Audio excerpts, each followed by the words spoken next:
भाई बहन का पवित्र त्योहार रक्षाबंधन।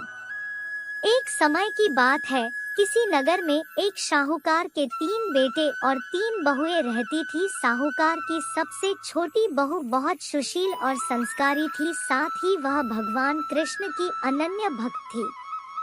सावन के महीने में शाहूकार की दोनों बहुएं रक्षाबंधन के त्योहार पर अपने अपने घर जाने की तैयारियां करने लगी। सुबह जल्दी उठकर घर का सारा काम करने लगी तो छोटी बहू ने पूछा, क्या बात है दीदी, आज इतना जल्दी जल्दी काम क्यों कर रही हो? तो उनकी जेठानियां बोली, कल रक्षाबंधन का त्योहार है, हम दोनों को अपने भाई को राखी बांधने अपने अपने घर जाना है। तेरा तो कोई भाई नहीं है, तू क्या जाने रक्षाबंधन का महत्व, भाई बहन के रिश्ते का महत्व।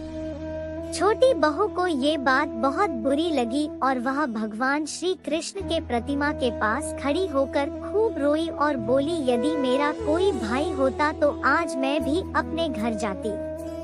अगले दिन रक्षाबंधन का त्योहार था। सुबह सुबह उसके घर उसके दूर के रिश्ते का एक भाई आया और आकर शाहूकार से बोला, ये मेरी बहन है, मैं इसके दूर के रिश्ते का भाई हूँ और मैं रक्षाबंधन के त्योहार पर इसको अपने घर ले जाने आया हूँ। लेकिन फिर शाहूकार का बेटा बोला, लेकिन इसका तो कोई भाई नहीं है, तुम कौन हो? उसके समझाने पर शाहूकार और उसका बेटा मान गया और छोटी बहुत को उसके साथ भेजने के लिए तैयार हो गए। परंतु छोटी बहू के पति के मन में कुछ शंका थी। वो बोला, आप इसे ले तो जाइए, लेकिन इसे वापस लेने मैं खुद आऊंगा। ऐसा कहकर उसको उसके भाई के साथ भेज दिया। रास्ते में चलते चलते छोटी बहू ने अपने भाई से कहा, भैया तुम इतने सालों तक कहाँ थे और पहले मुझसे रक्षाबंधन पर कभी राखी बंधवाने क्यों नहीं आए? तो उसका भाई बोला, बहन मैं 7 समुंदर पार प्रदेश में कमाने गया था। अब वह दोनों अपने घर पहुँचे तो घर में भाभी ने अपने ननद का स्वागत किया, खूब औपगत की। फिर उन्होंने रक्षाबंधन का त्योहार मनाया। ऐसे ही हंसी खुशी समय बीत गया। एक छोटी बहू का पति उसे लेने उसके घर आया। महल जैसा घर और ऐसो आराम देखकर वो चकित रह गया। भाई और भाभी ने उसका खूब औपगत करी और अगले दिन सुबह सुबह भाई और भाभी ने उसे उसके घर के लिए रवाना किया।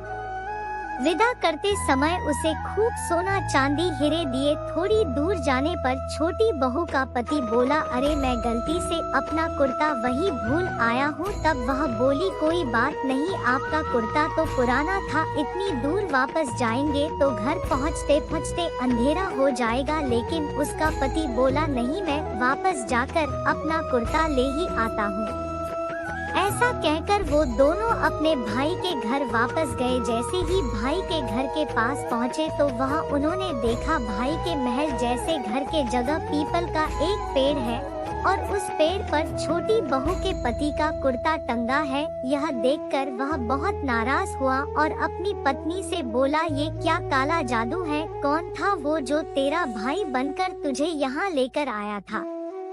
मुझे तो शुरू से ही शक था, इसीलिए मैं तुझे लेने आया था, बता कौन था वो? ऐसा कहकर वो छोटी बहू को मारने लगा। इतने में तेज प्रकाश के साथ भगवान श्री कृष्ण वहाँ स्वयं प्रकट हुए और बोले, मत मारो इसे, ये मेरी बहन है। हर साल रक्षाबंधन के त्योहार पर ये मुझे राखी बांधते आई है और अब मैंने इसका भाई होने का फर्ज निभाया है, इसे मैंने अपनी बहन माना है। छोटी बहू और उसका पति हाथ जोड़कर श्री कृष्ण के चरणों में गिर गए और फिर सब खुशी से रहने लगे।